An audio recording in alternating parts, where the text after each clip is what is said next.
Hello दोस्तों, तो कैसे हैं आप सभी लोग। तो दोस्तों आज हम इस वीडियो में जानेंगे भगवान विष्णु के वामन अवतार और दान की कथा। भगवान विष्णु का वामन अवतार धर्म, दान और अहंकार के विनाश की एक अत्यंत प्रेरक पौराणिक कथा है। यह कथा असुर राज बलि के दान, त्याग और भगवान की लीला को दर्शाती है। पौराणिक मान्यताओं के अनुसार राजा बलि प्रहलाद के पुत्र थे और असुर होते हुए भी अत्यंत धर्मात्मा, सत्यवादी और दानी राजा थे। उन्होंने अपनी तपस्या और पराक्रम से तीनों लोगों स्वर्ग, पृथ्वी और पाताल पर अधिकार कर लिया था।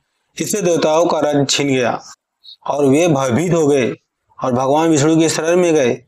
देवताओं की रक्षा और धर्म की स्थापना के लिए भगवान विष्णु ने वामन अर्थात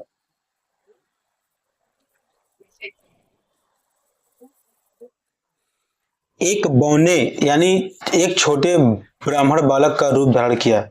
उस समय राजा बलि नर्मदा तट पर विशाल यज्ञ कर रहे थे और संकल्प लिया था कि जो भी याचक आएगा वह उसे निराश नहीं लौटाएंगे। वामन रूप में भगवान विष्णु यज्ञ स्थल पर पहुंचे और बलि से दान के में केवल 3 पग भूमि मांगी। बलि के गुरु शुक्राचार्य ने वामन के वास्तविक स्वरूप को पहचान लिया और बलि को दान न देने की सलाह दी, किंतु बलि ने गुरु की बात अस्वीकार कर दिया और कहा कि दान से मुकरना अधर्म है, चाहे सामने स्वयं भगवान ही क्यों न हो। जैसे ही बलि ने जल लेकर दान का संकल्प किया, वामन ने अपना विराट रूप धारण कर लिया। पहले पग में उन्होंने पूरी पृथ्वी नाप ली, दूसरे पग में स्वर्ग और आकाश को ढक लिया। अब तीसरे पग के लिए कोई स्थान शेष नहीं बचा। तब राजा बलि ने अत्यंत विनम्रता से अपना सिर आगे कर दिया और कहा कि प्रभु तीसरा पग मेरे सिर पर रखें। भगवान विष्णु ने बलि के सिर पर पग रखकर उन्हें पाताल लोक भेज दिया, लेकिन उनके सत्य, दान और भक्ति से प्रसन्न होकर उन्हें पाताल का राजा बनाया और यह वरदान दिया कि वे सदैव द्वारपाल रहेंगे।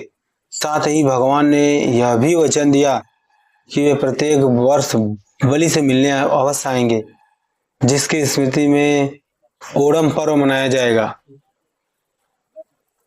वामन अवतार की यह दान कथा यह सिखाती है कि अहंकार चाहे कितना भी बड़ा क्यों न हो, यह ईश्वर के सामने तुच्छ है और सच्चा दान वही है जिसमें अहंकार का त्याग हो। राजा बलि ने सब कुछ होकर भी भगवान को संज्ञा पाया, इसलिए यह कथा त्याग, विनम्रता और धर्म की रक्षा अमर शिक्षा देती है। तो दोस्तों आपको यह जानकारी कैसी लगी, आपको यह कथा कैसी लगी। अगर कथा अच्छी लगी हो तो वीडियो को लाइक करो, चैनल को सब्सक्राइब करो, ताकि और भी मैं ऐसे ही वीडियो आप तक पहुंचाता रहूं।